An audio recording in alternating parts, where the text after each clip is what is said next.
From the heart of Orlando, Florida, the most electrifying show in media, A Neighbor's Choice, is live here in our beautiful studios in the iHeartRadio network here in beautiful Central Florida.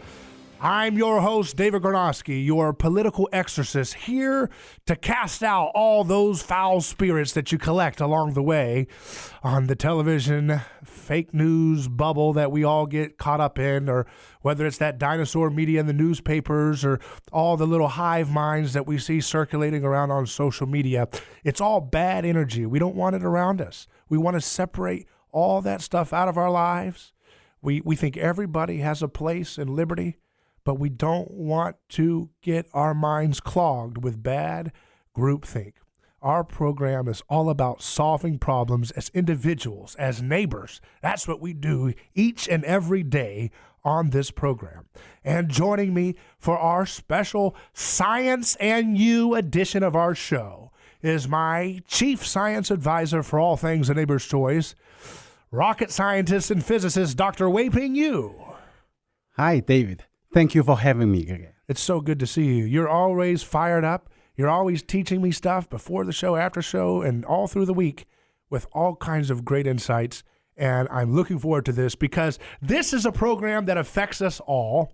I want to roll through a few topics, but primarily the main theme of the show is dealing with aging and being able to reverse a lot of scary chronic illnesses that have plagued all of us for many years and really, I think, affected the political climate in our culture. And I can make that case later. But joining me to do this is a good friend of mine from San Francisco. He's in the heart of Silicon Valley, and it's pristine sidewalks that are a beautiful place. We have the co-founder of 1517 Fun, venture capitalist Michael Gibson. How you doing? David, thanks for having me on. Well, thanks for being with us here in Florida. And I've always enjoyed your insights. And for those who don't know, Michael is a poet turned venture capitalist. And I think you're still a poet at heart, though, aren't you? Yeah, I'm not a published poet, but sometimes I say I used to be, or I am a poet philosopher. I almost became an academic and dropped out of my doctoral program and then found my way here to Silicon Valley. And you were studying over at Oxford University, is that right? Wow. Yeah, that's right. I did study ancient languages before that, and a background in the classics, so some ancient philosophy, but also moral political theory. Wow, so you were trying to get your morals right, you're trying to get your ancient language right, you just said, it's all Greek to me, I'm done, huh? Hi, Michael. Glad to hear you from again. So you almost became a CIA agent. Is that right? That's right. I was a grad student at Oxford at the time, and was thinking about non-academic things to do, and I came across some position that the CIA had.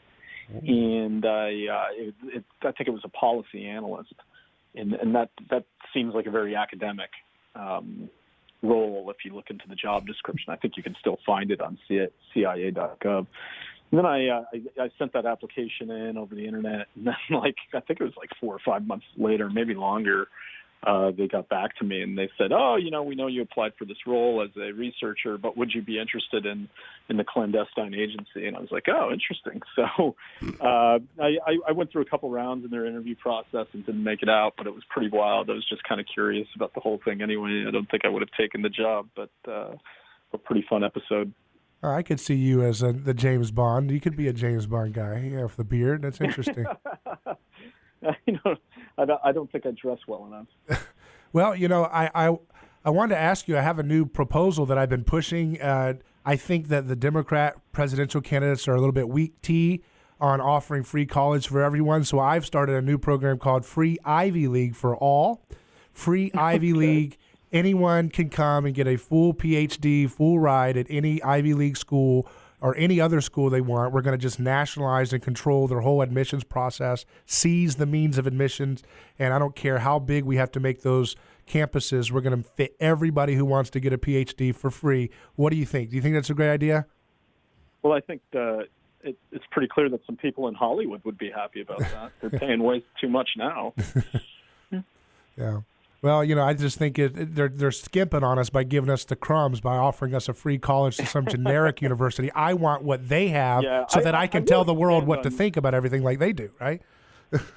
Yeah, I mean, to take your comment maybe in another direction is I think there is a parallel to be made between healthcare and education. So if you look at the way those industries have evolved over the last 50 years or so, there's a lot of similarities they share in common, most notably the rising cost of services.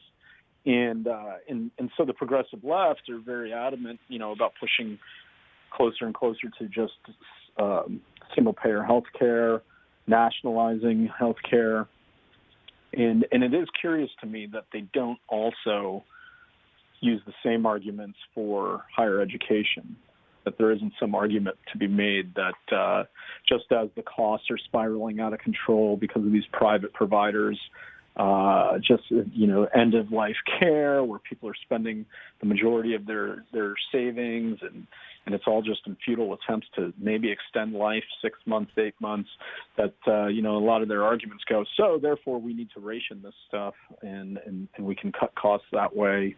Likewise, there is enormous amounts of spending that is wasteful in higher education across the board. Right. And I wonder why the left doesn't argue that we can get these costs under control by nationalizing all the universities. Yeah, we had a former student from here in the UCF area, Lena Wang, came on the program. She's with Discover Praxis in that group, and she was talking about how much waste she was calculating on the campus at her local college here, and which led her to get out because she realized it was a waste and there was more work she could accumulate in the apprenticeship world, which I'm a big fan of.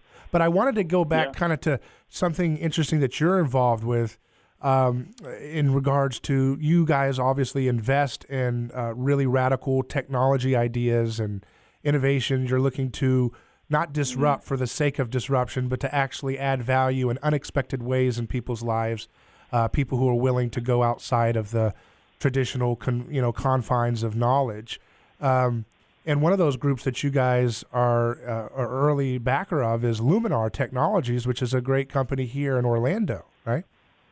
Yeah, they've got a facility. I can't remember the name of the neighborhood they're in, but they're over by some research area in the Orlando area. They've got their manufacturing facility there.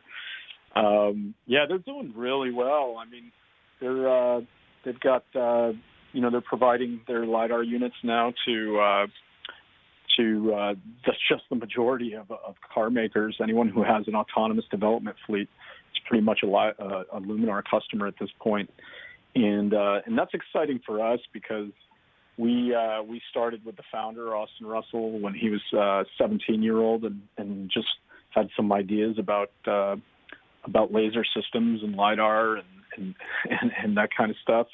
And over time, he started developing his ideas into something that could be very useful in the world of autonomous vehicles. So to see it go from idea to now it's this company making millions in revenue, and they've got 400 employees, and it's just really awesome and inspiring to see. They've got deals with the best part of our job. Yeah, they've got deals with Toyota and was it Audi or Volvo, right? Volvo, right? Toyota, Volvo, VW, some others that aren't public yet, but you can pretty much count that every car maker is pretty much a customer at this point. I have a quick question for you because I don't know about these driverless cars. I'm still trying to figure it out because I always think about the ethical dilemmas. For example, one recently I was driving on a windy country road, real dark at night, and I had my wife and, we were going around and there was a bend where in the road and all of a sudden a rabbit ran out into the road. Oh, wow. And I had to make a decision if I'm going to try to navigate in a way where I can save the rabbit's life, but I can only do so much before I risk my wife's life. So I chose animal sacrifice over human sacrifice. However, there are some radical animal rights activists that if they were in charge of the coding of that decision for that car, I could see them saying, no, I will send you off into a tree if it means saving that rabbit. So who's deciding the programming decisions on those ethical? Pretty wild, right? I mean, because these ethical dilemmas started out as thought experiments in the, I believe it was the late 60s, early 70s. A philosopher out of Oxford, actually, Philippa Foot, was the first to come up with this dilemma involving an out-of-control trolley, and she was using these thought experiments as a way to test your intuitions about how you make ethical decisions. And so she had these two cases where, in one, you're asked, the trolley's out of control, you're driving it, they're up on the track ahead, or 5 individuals who are working and don't know you're coming. If you don't do anything, the trolley is out of control and will proceed ahead and kill all 5. But, if you hit the button to change the track where only one person is working, you can do that. And so you kill 1 and you save 5 by making the change. And that's the first case. And then the second case is like, okay, well, if it's okay to kill 1 to save 5, what about this one where, they imagine all sorts of different scenarios. Sometimes it's like an overweight man that you could push onto the track to stop the trolley.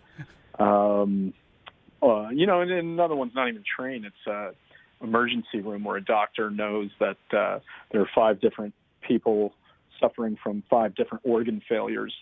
And if some young guy comes in with a cold, can he put that guy under and harvest his organs to save the 5? Right. So how do you push all this into a driverless car so that people can feel comfortable? So these all started as like hypothetical thought experiments, and now it's pretty wild to me that they're actually becoming encoded into the programs of these cars. I mean, ideally these cars will make much better choices than humans in the long run in terms of just like avoiding danger at all. So the number of accidents should go down. But you're right. I mean, what it comes down to, I think it'll ultimately probably be some combination of the government regulating plus the whatever company manages the software. Right. And then presumably they will be liable either under tort law at a minimum, but also some other system of negligence and so on. But you're right. I mean, it could be the case if people got in power and they decided that these cars have to swerve away from rabbits and kill humans, that could very well happen.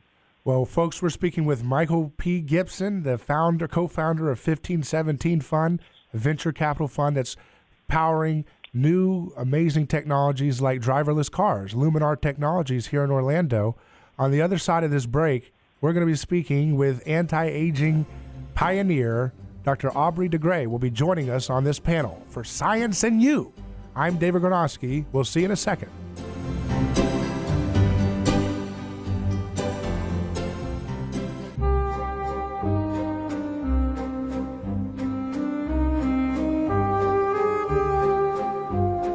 Welcome back to A Neighbor's Choice Radio. I'm David Gornoski, here to be your guiding voice through all this noise and confusion, separating the wheat from the chaff, the noise, the distractions, and getting to the truth of the matter, because this is the program that gets things done.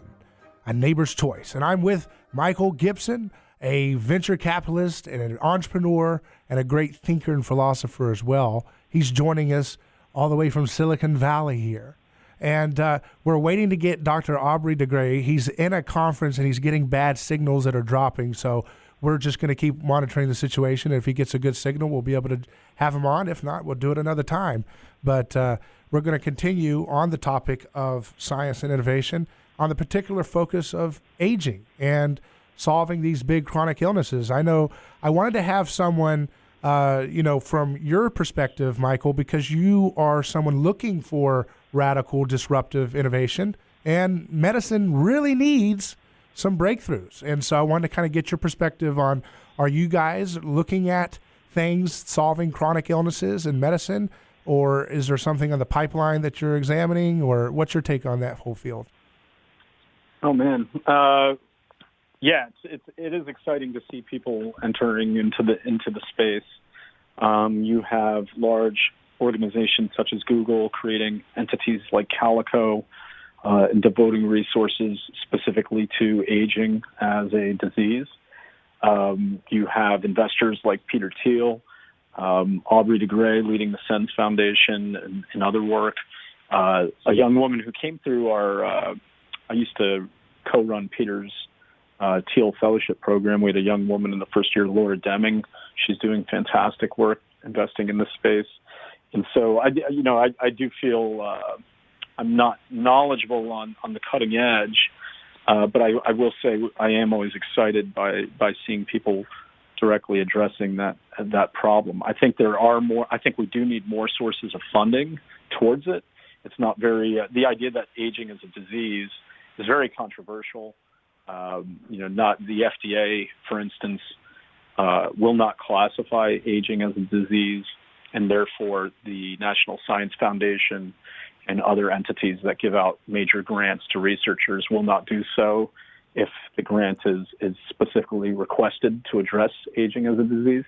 So we could make some changes socially that I think would help directly address that problem.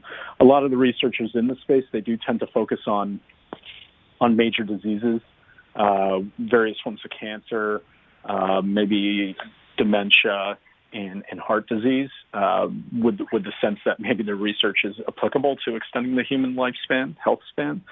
But by and large, I think most researchers have to say that they're focusing on one of those diseases to get major amounts of funding.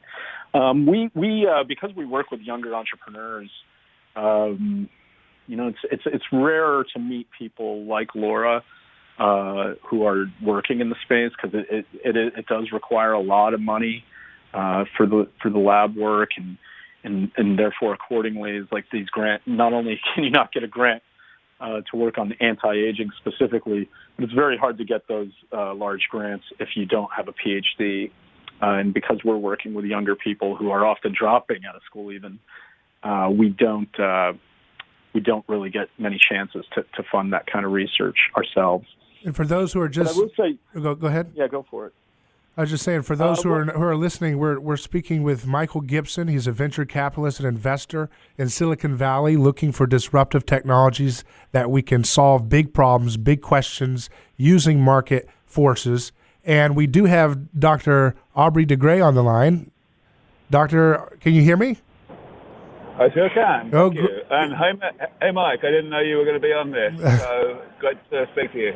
Yeah, I wanted to have a perspective from both a researcher and an investor, and we also have my chief guru of science here, Dr. Yu, a physicist here. Hi, Dr. De Grey. Yeah, now for those who are not familiar, Dr. Aubrey De Grey is the Chief Science Officer and co-founder of SENS Research Foundation, and he has been a pioneer and a leader, a voice in the wilderness, I would say, on the idea that aging is curable, not in some kind of outlandish you're going to live forever tomorrow thing, but rather that you do not have to accept the principles of decay that generally go along with chronological age. And so I wanted to have a kind of a roundtable, some discussion here on the show, because there's a lot of people out there who are concerned about their relatives or they themselves are getting up in age, and they're saying, is there any way to reverse this, or must I accept this fate of chronic decline? Aubrey, you say no. Yes, I do. Basically, I think that a huge part of the problem is that people have accepted it. And of course, it made sense to accept it until fairly recently. For 99.9% of the history of civilization, it has been a rational thing to do, to, kind of make your peace with aging and just get on with your life and not be preoccupied by it, because it was true that there was nothing we could do. And so it's not really that we're in that psychological mindset. But the fact is, now is the time to fix that. Now is the time to get involved with people who are actually trying to apply the most state-of-the-art technologies and get to the point where we can bring things under control. I heard, when I just came on the call, I heard that Mike was talking about Laura Deming, who, of course, is an absolute icon in this field, even though she's only 24 or something like that. I think, people like Laura and myself are, we need more of us. Right. Yeah, and one of the people that we're interested in, we've been researching, Dr. You and I, is a research team out of the University of Salford. We've been quite interested in their work using antibiotics, and I wanted to know if you had seen what Dr. Michael P. Lisanti has been doing with his team over in the University of Salford. We saw a recent report they used an ordinary antibiotic known as Z-Pak or azithromycin, and it's an ordinary antibiotic here, but they were experimenting with senescent cells, which are the cells related to aging and disease, and they used it on a culture, and it was 97% of the senescent cells were killed and eliminated, and the healthy cells were strengthened by the presence of this small dose of azithromycin, or what we commonly call Z-Pak. Have you seen any research on that? I know a little bit about that. I've been following Mike Lisanti's work for quite some time, and actually the main work that I've been most interested in is not relating directly to senescent cells, but I'm not surprised that he's also got some big advances in that space. I mean, this is what we need in this area. We need to be bringing people into the fore.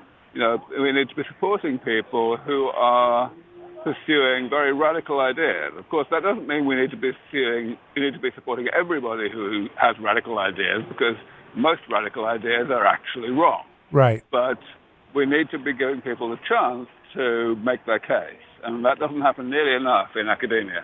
Yeah, Dr. Lisanti's team, one of the ways we first found him was he was using another antibiotic that's a cheap generic one called doxycycline, and he was using that to have significant effect on cancer, which is another age-related disease. Breast cancer, he's doing human trials with this doxycycline, small doses, like the same amount of dose you would take if you had the cold or what have you, and he's finding it to be extremely effective in wiping out the cancer cells. It was I think 90% positive effect so far on the humans they've tried it on.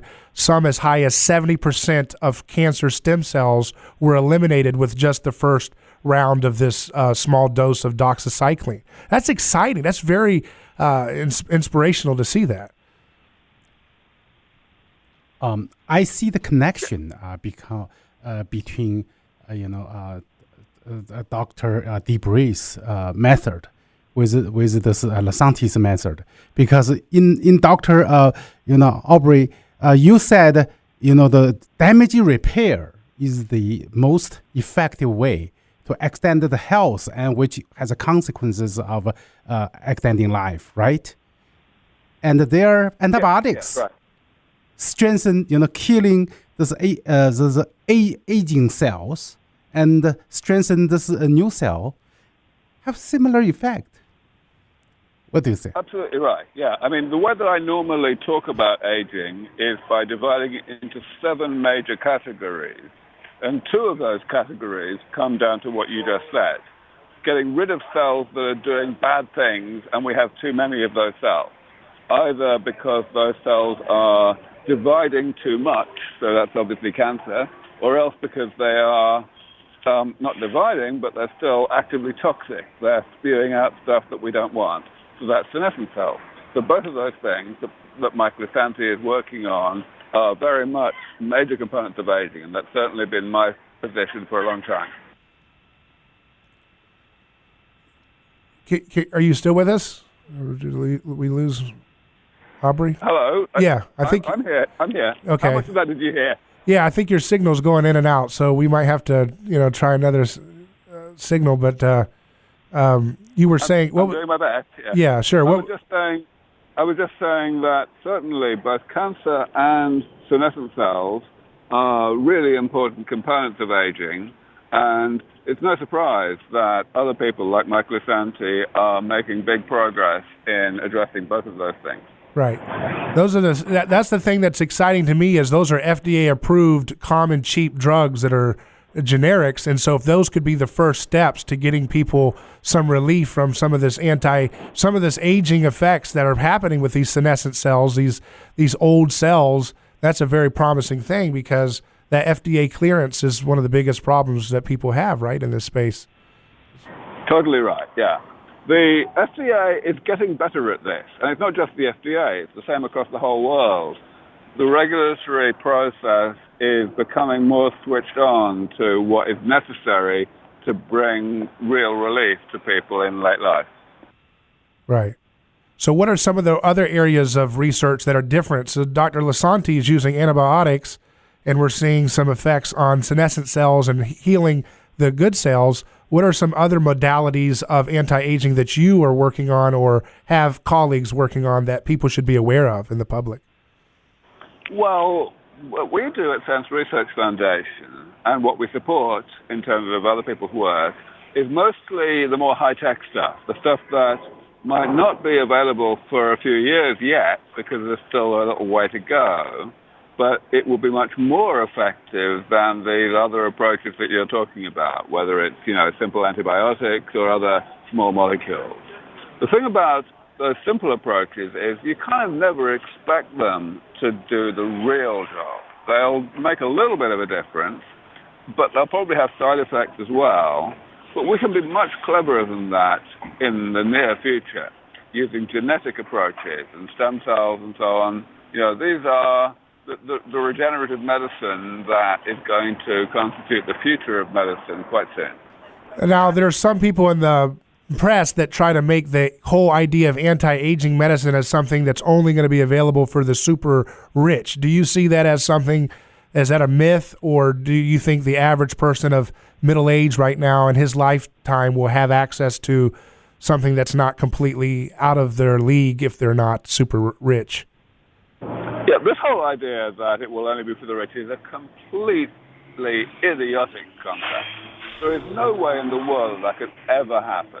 And it's really easy to see that. So it really upsets me that people still persist in, claiming that that's a real possibility. The thing is that these technologies, these medicines, will pay for themselves because they will be preventative. They will stop people from getting sick. That means that they will let people continue to contribute wealth to society. They will let the kids of the elderly be more productive because they're not having to look after their sick parents. Every way you look at it, this will be unbelievably valuable just economically. So even in a country like the USA that really is, rather tax averse, shall we say, there's no way in hell that this is going to be restricted by ability to pay. Right. Yeah. Michael, I wanted to ask you from an investor's perspective, how do you evaluate this space? A lot of people can't even wrap their minds around the idea that anti-aging and radical life extension could be right around the corner. You're someone who's looking at dollars and cents at the same time you're looking at great ideas. So kind of makes sense for us from your perspective. Is this something that really is tangibly going to be coming to market? Well, yeah. I mean, just to put it out there, we haven't actually invested in a company yet that is working in this space. Sure. But in any evaluation with healthcare, life science technologies, there's the enormous technological risk or scientific risk that maybe the ideas don't pan out. And on top of that, it's not like a software company where you can do these so-called pivots where you change your product ideas. At least the band of the adjacent possible is just much smaller. And so once, if you have that risk as a given, then you add on top of it just the long path to market because of the regulations and the clinical trials and so on. It is just an enormous amount of cost and effort to bring these to market. And I think if you look at the history of the FDA approval, it's not an optimistic story. They only approve pretty much the same amount of drugs every year. Yet we should be, if you think about the amount of money going into funding these things and the number of scientists working on healthcare-related issues, you would expect innovation to be accelerating. So, I've seen a quote anywhere from $1 billion to $10 billion to get a single molecule to market. But Aubrey would know much more about that than I would. That's why I'm excited about the FDA-approved things like doxycycline. I know we're just so excited about what's possible with antibiotics.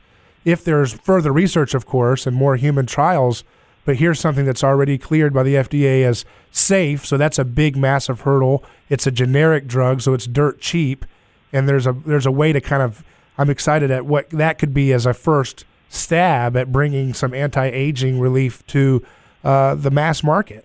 Dr. De Grey, do you see the same thing there with that?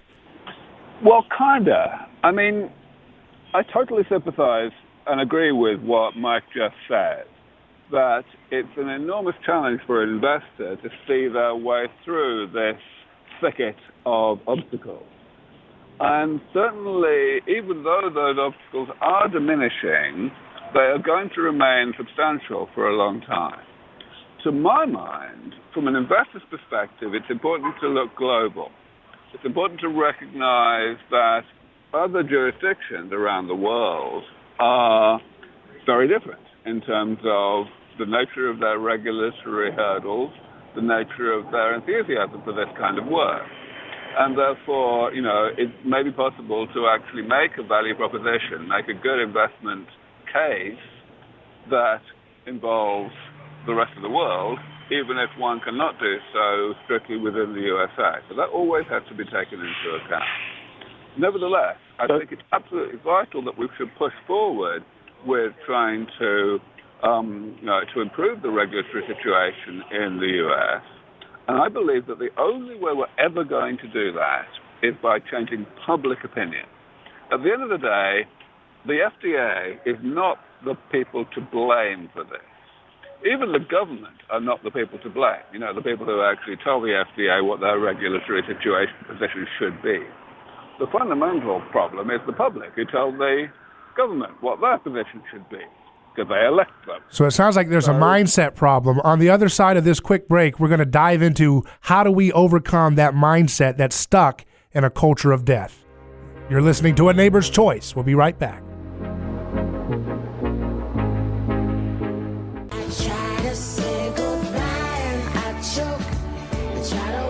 A Neighbor's Choice Radio is back. Your show for solving problems, not relying on groupthink, but courage to really defy what is possible with grounding in science, of course, and the ability to think outside the box. And I'm with two great people here, and my chief science advisor, Dr. Yu, a physicist who always provides great insights, but I'm also with 1517 Fund co-founder Michael Gibson, who is a big investor in very interesting technologies. 1517 Fund is, check it out online. And I'm also have Dr. Aubrey De Grey, who is a leading voice for anti-aging, which used to be something of science fiction, and now we're starting to see that it could be just around the corner. Dr. De Grey, when do you think the average person will be seeing these radical life extension products or technologies coming onto the real market, in America at least? Let's just stay there. Right. So it won't happen all in one go, because we will have a variety, a whole panel of interventions that will address different aspects of aging. I believe that when we finally bring aging under medical control, it will be very much a divide and conquer approach. So what's going to happen is that the individual components of that approach are going to come on board one at a time. Now, of course, as they come on board, they will build on each other, and so the enthusiasm for them will grow, and the rate at which the next ones come on board will accelerate.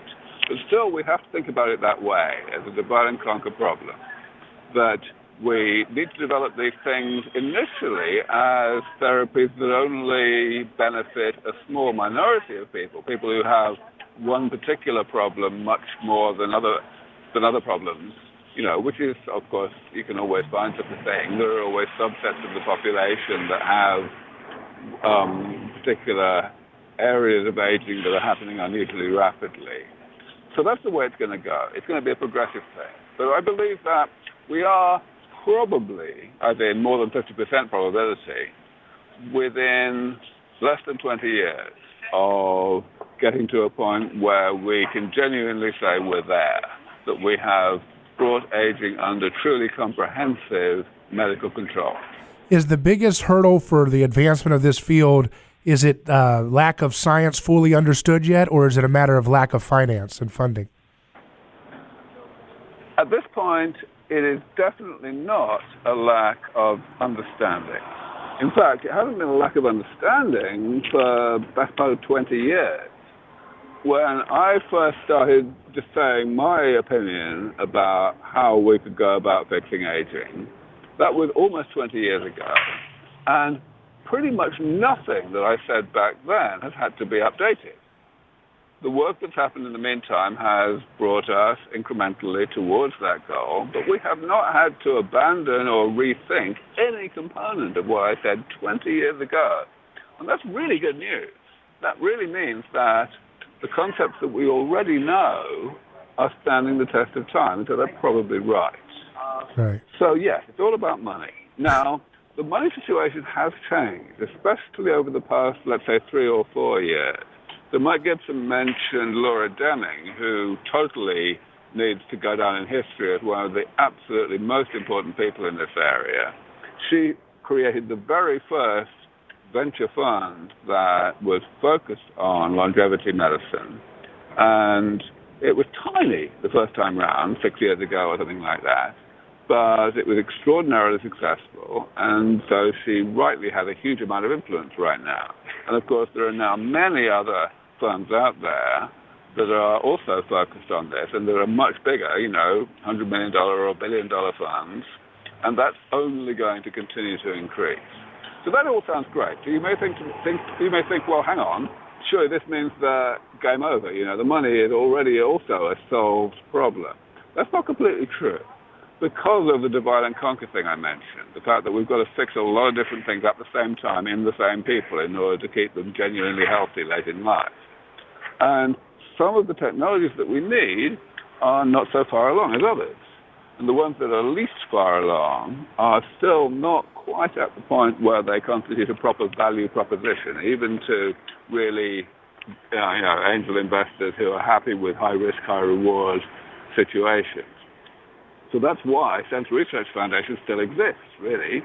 That's why we still fund research that needs to be pushed forward a little bit further so that it can become investable. Michael, you live in Silicon Valley where there's a lot of dreamers. Quickly, we've got 30 seconds. Do you see a culture of death even in that city where there's a lot of hope and dreaming? I would say the average person here is probably not that different from the average person in, let's say, New York or Boston, as far as their life philosophy goes. Even though, Google has put some money and effort into the space, right? You would think more people were amenable to it. But I generally think it's attached to some sort of worldview where resources are growing scarcer and scarcer. A lot of people who are concerned about the environment, and rightfully so, and in many cases, but nevertheless, they see like the solution as returning to the Shire, let's say, and having fewer people on the earth. And so they grow very pessimistic when they think about having more mouths to feed or keeping the same mouths around longer. And that's sad, I think. Yeah, and that acceptance of death as if there's nothing we can do about it is not going to get us anywhere closer to solving these big illnesses. On the other side of this quick break, I want to just get into what people can do from their own vantage point. I know there's a lot of people interested in this issue. They don't want cancer. They don't want these things in their lives anymore. You're listening to A Neighbor's Choice. I'm David Gornoski. We'll see you in a second. And welcome back to A Neighbor's Choice. And folks, we're out of time. It's been a wonderful roundtable discussion with two brilliant minds, and we've had a great time picking their minds quickly here on this program. But I just wanted to summarize a few things. Next time, I want to get into some of the things going on in China that are interesting for anti-aging. I want to get into something with nutrition, understanding some of the research that's being done and how nutrition can help extend life and extend health. I just want to thank you guys, both of you. Michael Gibson, 1517fun.com. Go there, learn about what they're doing. We're broadcasting all over UCF. There's a lot of students here with brilliant ideas. 1517fun.com. Check them out. And also, sins.org is Aubrey De Grey's website, and you can learn all about what they're doing in the radical, beautiful field of anti-aging. So just want to say thank you, Dr. Grey, for what you're doing, because it is a wonderful thing. People need to know that you don't have to resign yourself to a fate of death and miserableness in your later years. You're so right. Thank you. And thank you for having me on the show. Well, thanks again, and thank you, Michael. Yeah, thanks for having me.